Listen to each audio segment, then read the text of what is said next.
اعوذ باللہ من الشیطان الرجیم بسم اللہ الرحمن الرحیم رب اشرح لی صدری ویسر لی امری واحلل عقدۃ من لسانی یفقہوا قولی رب زدنی علما۔ سورۃ البقرہ آیت 101 سے پارہ نمبر 1۔ آیت نمبر 100 میں ہم نے یہود کے بارے میں، ان کی عادتوں کے بارے میں پڑھا کہ انہوں نے نہ تو کسی کتاب کو مانا اور نہ ہی جو وعدے انہوں نے کیے تھے ان کو انہوں نے پورا کیا، بلکہ اپنے وعدوں سے پھر جاتے تھے۔ اب آیت نمبر 101 میں بتایا جا رہا ہے، انہی کی عادات کے بارے میں بتایا جا رہا ہے کہ جب ان کے پاس ایک نبی بھی آ گیا، ایک رسول بھی آ گیا جو تصدیق کر رہا تھا ان کی کتابوں کی بھی، لیکن انہوں نے پھر بھی اس کو نہ مانا اور اس کتاب کو پیٹھ پیچھے پھینک دیا، یعنی اس پر عمل نہ کیا۔ تو لفظی ترجمہ اور لما جب بھی جاءہم آ گیا ان کے پاس رسول، ایک رسول سے کون مراد ہے؟ محمد صلی اللہ علیہ وسلم، من عند اللہ، اللہ کے پاس سے، مصدق، جو تصدیق کرنے والا ہے، لما، اس چیز کی جو معہم، ان کے پاس ہے۔ کیا ہے ان کے پاس؟ ان کے پاس کتابیں تھی، تورات، انجیل، جو ان کو اللہ تعالیٰ نے دی تھی۔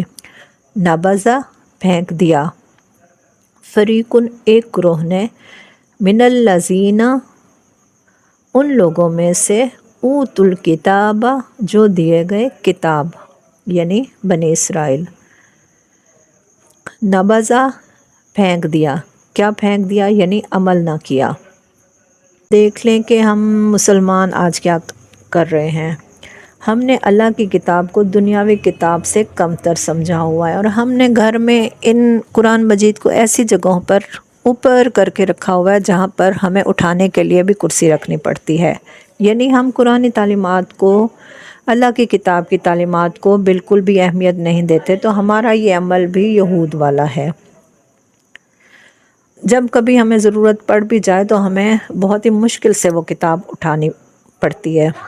فریق، ایک گروہ نے، من الذین، ان لوگوں میں سے، اوتوا الکتاب، جو دیے گئے کتاب، کتاب اللہ، اللہ کی کتاب۔ اللہ کی کتاب میں تورات بھی ہو سکتی ہے اور قرآن مجید بھی ہو سکتا ہے۔ تو ان لوگوں کا یہ رویہ تھا کہ وہ اس کتاب کو اہمیت ہی نہیں دیتے تھے کہ یہ اللہ کی طرف سے نازل کی ہوئی کتاب ہے یا اللہ کے نبی یہ کتاب لے کر آئے ہیں۔ وراء ظہورہم، وراء، پیچھے، ظہورہم، اپنی پیٹھوں کے، کأنہم، گویا کہ وہ، لا، نہیں، یعلمون، وہ جانتے ہی نہیں، وہ علم ہی نہیں رکھتے۔ اب کیا ہے؟ پیٹھ پیچھے پھینک دینا، ظہورہم، پیٹھ پیچھے پھینک دینا، مطلب یہ نہیں ہے کہ پیٹھ کے پیچھے رکھ دیا، بلکہ اہم ہی نہ سمجھا اس کو پڑھنے کے لیے، اس کو سمجھنے کے لیے، اس پر عمل کرنے کے لیے۔ اس کی یہ وجہ ہے کہ اس کتاب سے زیادہ اہم دنیاوی علم ہے اور اس کو پڑھنے کے لیے ہمارے پاس وقت نہیں، کیونکہ انسان جس چیز کو اپنے لیے فائدہ مند سمجھتا ہے اس کو اپنے سامنے رکھتا ہے۔ ہم نے قرآن مجید کو اہمیت ہی نہیں دی پڑھنے میں کہ اس کو سمجھیں، اس کے احکامات کو دیکھیں اور اس پر عمل کریں۔ تو اس آیت سے ہمیں یہ پتہ چلتا ہے کہ نبی کریم صلی اللہ علیہ وسلم کی رسالت برحق ہے، آپ سابقہ کتب کی تصدیق کرنے والے ہیں۔ اہل کتاب نے انکار کر دیا اس کتاب کا، جبکہ ان کے سامنے واضح آیات تھی۔ تو ایسا ہے کہ یہ جاننے کے بعد، سمجھنے کے بعد بھی کہ یہ اللہ کی کتاب ہے، اس کو نہ پڑھنا، اس پر عمل نہ کرنا جرم ہے۔ واتبعوا، اور وہ پڑھ گئے، یعنی وہ پیروی کرنے لگے، ما، اس کی جو، تتلو، پڑھتے تھے یا پیروی کرتے تھے، الشیاطین، شیطان، علی، اوپر، ملک کی، بادشاہت، سلیمان، سلیمان کی، وما، اور حالانکہ نہیں، کفرا کفر کیا تھا، سلیمان نے، ولیکن اور لیکن، الشیاطین شیطان نے، کفروا کفر کیا تھا، یعلمون وہ تعلیم دیتے تھے یا سکھاتے تھے، الناس لوگوں کو، سحر جادو کی۔ اب ہوا یہ کہ جب کوئی قوم کسی اہم چیز کو جو اس کو فائدہ دیتی ہے اور اس کی زندگی میں اہم کردار ادا کر سکتی ہے، اس سے فائدہ اٹھانے کے بجائے اسے چھوڑ دیتے ہیں، تو ان کو پھر ایسی چیزوں میں یا کام میں مشغول کر دیا جاتا ہے جو ان کے لیے نقصان دہ ہوتا ہے۔ تو اہل کتاب نے اللہ کی کتاب کو پیٹھ کے پیچھے پھینک دیا، تو اس کے بدلے میں کس چیز کو انہوں نے اپنا لیا؟ انہوں نے جادو، ٹونے، ٹوٹکے، تعویذ، طلسمات، ان سب چیزوں کے پیچھے پڑ گئے۔ تو یہاں پر اس آیت میں یہاں تک انہی چیزوں کا ذکر کیا جا رہا ہے اور ان کے کردار کو واضح کیا جا رہا ہے کہ جب ان پر اخلاقی زوال آیا تو انہوں نے تورات اور اس کے احکامات کو پس پشت ڈال دیا اور تعویذ گنڈوں کے پیچھے پڑ گئے اور جادو سیکھنے سکھانے میں لگ گئے۔ یہ سلیمان علیہ السلام کے عہد حکومت کی بات ہے اور اس کے بعد بھی ان کا یہ سلسلہ جاری رہا۔ سلیمان علیہ السلام کو جب یہود کے اس رجحان کا علم ہوا کہ وہ اللہ کی کتاب کو چھوڑ کر جادو ٹونے کے پیچھے پڑ گئے ہیں، تو انہوں نے اس کام کو روکنے کے لیے جو لٹریچر اور جو کتابیں تھیں ان کو اپنی کرسی کے نیچے دفن کر دیا۔ اور ہوا یہ کہ جب تک سلیمان علیہ السلام زندہ تھے تو انہوں نے اس چیز کو کنٹرول کیا، یعنی جادو ٹونے کو، سیکھنے اور سکھانے کو، اور شیطان کو بھی کنٹرول کیا۔ ان کی وفات کے بعد شیاطین اور جادوگروں نے ان کتابوں کو نکالا اور لوگوں میں مشہور کر دیا کہ سلیمان اس علم کے ذریعے تم پر حکومت کرتے تھے، اس لیے ان کے پاس بہت سارے اختیارات تھے۔ اور انہوں نے سلیمان علیہ السلام پر کفر کا الزام لگایا اور پھر اس کے رد میں، یعنی ان کے الزام کے رد میں یہ آیات نبی کریم صلی اللہ علیہ وسلم پر نازل ہوئیں، جن میں سلیمان علیہ السلام کا بھی دفاع کیا گیا اور جادو کی حقیقت کی بھی رہنمائی کی گئی۔ اب شیاطین جو تھے، شیطان جو ہیں یہ جنوں میں سے بھی تھے۔ ابلیس جو تھا یہ جنوں میں سے تھا۔ کچھ جن مومن ہوتے ہیں اور کچھ جن کافر ہوتے ہیں۔ اب ہیں حضرت سلیمان علیہ السلام، تو یہ کون تھے؟ یہ داؤد علیہ السلام کے بیٹے تھے، حضرت داؤد علیہ السلام کے بیٹے تھے۔ ان کو نبوت اور بادشاہت دونوں ملی تھیں۔ ان کے لیے اللہ تعالیٰ نے ہواؤں کو مسخر کیا تھا جو ان کے حکم سے چلتی تھی اور جہاں پر ان کو پہنچنا ہوتا تھا لے جاتی تھیں۔ اسی طرح ہر طرح کے معمار اور غوطہ خور اور سرکش جن ان کے تابع تھے، اور جو کچھ جن بیڑیوں میں جکڑے ہوئے جو سرکش تھے وہ بھی۔ اس کے علاوہ یہ کیا کرتے تھے؟ پرندوں کی بولیاں سمجھتے تھے، چونٹی کی بولی سمجھتے تھے، اور بہت سے خصائص ان میں تھے۔ یہ نبی موسیٰ علیہ السلام کے بعد آئے، یعنی حضرت موسیٰ اور حضرت عیسیٰ کے درمیان میں حضرت سلیمان علیہ السلام آئے تھے۔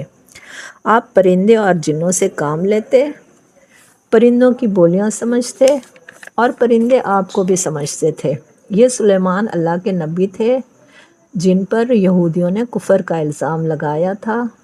یاد رکھیں کہ انبیاء نہ تو جادو کرتے ہیں اور نہ ہی کفر کرتے ہیں۔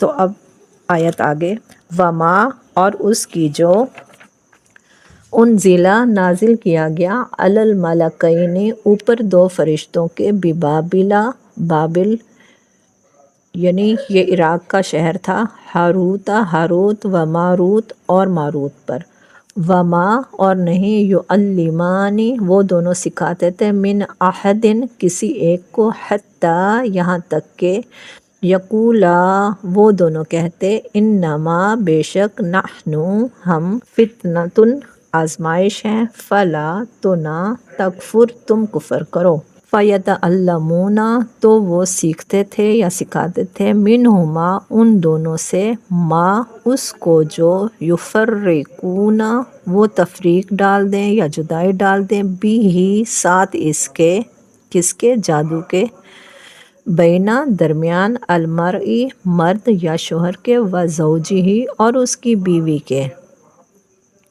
وما اور حالانکہ نہیں ہم وہ بزارین نقصان دیتے یا ضرر پہنچانے والے بھی ہی ساتھ اس کے من احدن کسی ایک کو الا مگر باذن اللہ ساتھ اللہ کے اذن کے۔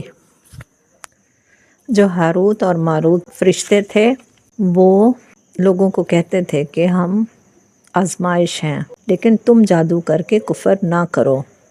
تو جو لوگ تھے وہ کیا جادو کرتے تھے؟ وہ جادو سیکھتے تھے میاں اور بیوی میں تفریق ڈالنے کے، ان میں جدائی ڈالنے کے، یعنی شوہر کو بیوی سے اور بیوی کو شوہر سے بدزن کرنے کے جادو سیکھتے تھے۔ تو پھر کہا جا رہا ہے کہ وہ کوئی کسی کو نقصان نہیں پہنچا سکتا مگر اللہ کے اذن کے بغیر۔ اب جادو کیا تھے؟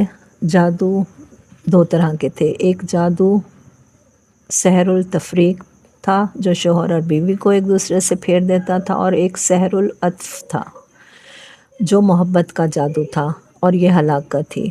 اس میں اکثر عورتیں ہی انوالو تھیں جو شوہروں پر جادو کرتی تھیں اور جادوگروں کے پاس جا کر ایسی چیزوں پہ دم کرواتی ہیں، ایسی چیزیں مانگتی ہیں کہ ہم شوہروں کو کھلائیں اور وہ ہم سے محبت کرنے لگے۔ تو بعض اوقات یہ ہوتا کہ یہ جادو ری ایکشن بھی کر جاتا ہے جو شوہر کے پاگل پن یا دماغی حالت کے خراب ہونے کا ذریعہ بن جاتا ہے اور کبھی کبھی ہلاکت پہ پہنچ جاتا ہے۔ تو یہ کام تو شیطان ویسے ہی بہت کرتے تھے میاں بیوی کی جدائی کا۔ تو ہوتا یہ ہے کہ جب کسی گھر میں میاں اور بیوی میں جدائی ہو جاتی ہے تو بچوں پر بہت اثر پڑتا ہے اور گھر پر بہت اثر پڑتا ہے۔ کوئی بھی سنگل ماں یا باپ بچے کو نہیں پال سکتے، نہ ہی دادی یا نانی بچے کو وہ تربیت اور محبت دے سکتی ہے جو والدین دیتے ہیں۔ وَيَتَعَلَّمُونَ اور وہ سیکھتے تھے ما جو یضرہم نقصان دیتا ان کو، ولا اور نہیں ینفعہم نفع دیتا ان کو۔ جیسے اس میں محض نقصان ہی تھا، جو جادو وہ سیکھتے تھے اس میں محض نقصان ہی تھا، اس میں دینی اور دنیاوی فائدے نہ تھے۔ اور ویسے بھی اللہ تعالیٰ جن چیزوں سے منع کر دیں تو وہ نقصان دہ چیزیں ہی ہوتی ہیں جن سے اللہ تعالیٰ منع کر دیتے ہیں۔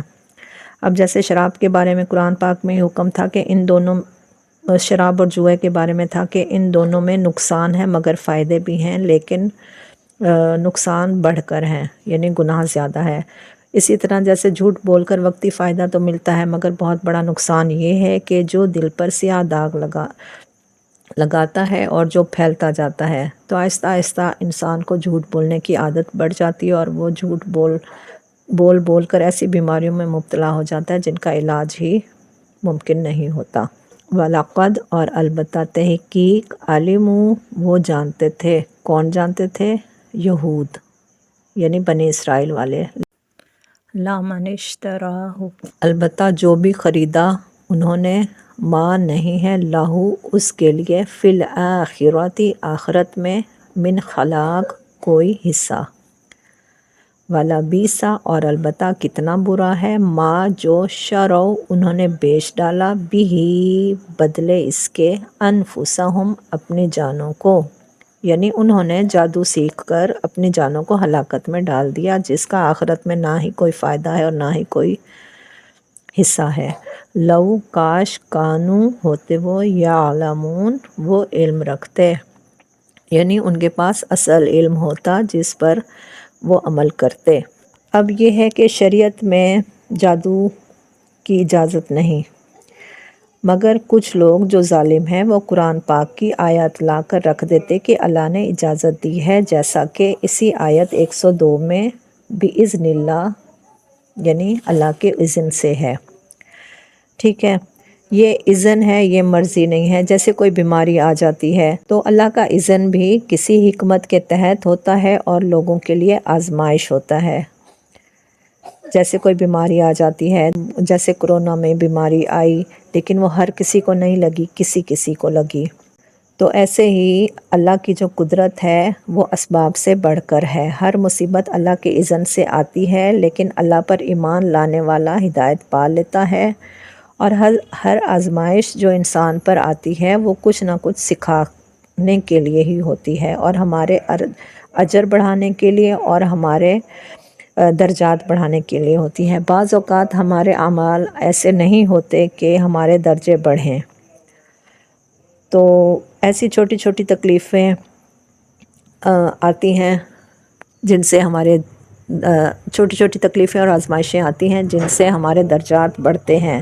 تو اس کے لیے ہمیں صبح شام کے اذکار پڑھنے چاہیے جس سے ہم تحفظ میں رہتے ہیں۔ اسی طرح یہ ہے کہ اپنی یا بچوں کی کوئی تصویریں موبائلوں میں یا انسٹا پر اپلوڈ نہ کریں، کیونکہ جادوگر بعض اوقات انہی تصویروں پر کلام کر کے غلط کام کرتے ہیں۔ اب کیا ہے کہ جادو کفریہ بھی ہوتا ہے اور شرکیہ بھی ہوتا ہے۔ اگر جادو میں ایسے عملیات ہوں جو کفر کی طرف لے جائیں، جیسے شیطانوں کی عبادت ہے یا غیر اللہ کو سجدہ کرنا ہے، تو پھر یہ شرک ہے۔ لیکن اگر جادو میں کفری اعمال نہ ہوں مگر قرآن کے ذریعے کام لیے جائیں جو جادو سے ملتے جلتے ہوں، تو یہ کبیرہ گناہ ہے، ایسا جادو حرام ہے۔ دیکھیں بعض اوقات آپ لوگ تعویذ کھولتے ہیں تو اس میں الٹا قرآن لکھا ہوتا ہے۔ انہوں نے غیر اللہ سے مدد تو نہیں مانگی لیکن قرآن کا استعمال کیا۔ کچھ حروف مقطعات اور کچھ اسی قسم کے تعویذ بنائے جاتے ہیں اور تعویذ کے نام پر ایسے عملیات کرتے ہیں جن سے دوسروں پر اٹیک کرتے ہیں۔ یہ بظاہر شرک نہیں ہے بلکہ کبیرہ گناہ ہے، کیونکہ قرآن کو غلط مقاصد کے لیے استعمال کیا، اور بعض باقاعدہ الٹی آیات لکھتے ہیں اور بعض گندی چیزوں کے ساتھ لکھتے ہیں، حرام چیزوں کے ساتھ لکھتے ہیں، تو انہوں نے حرام کام کیا جو کہ بہت ہی بڑا گناہ ہے۔ لیکن یہ کفر اکبر نہیں جو ملت سے خارج کر دے، اسی لیے ہمیں ہوشیار رہنا چاہیے۔ بعض لوگ مسائل میں مصیبتوں میں گر جاتے ہیں یا بیماریوں میں پڑ جاتے ہیں تو کہتے ہیں کہ اس کا توڑ کراتے ہیں، یا ہمیں نظر لگ گئی ہے تو اس کا توڑ کراتے ہیں، اور ایسے لوگوں کے پاس چل پڑتے ہیں جو بظاہر تو متقی اور بہت ہی پرہیزگار ہوتے ہیں مگر وہ کر یہی جادو رہے ہوتے ہیں جو کہ درست نہیں ہے۔ جادو کا، تعویذ کا، نظر بد کا، بیماریوں کا علاج قرآن ہے۔ قرآن مکمل شفا ہے۔ قرآن پڑھنے سے ہم ان چیزوں سے محفوظ رہ سکتے ہیں۔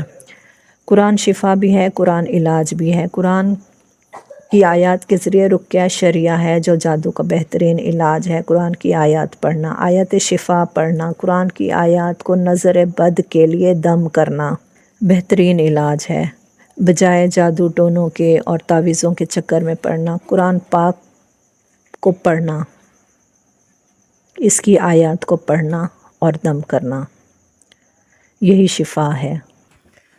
سبحانک اللہم و بحمدک، اشہد ان لا الہ الا انت، استغفرک و اتوب الیک۔ السلام علیکم ورحمۃ اللہ وبرکاتہ۔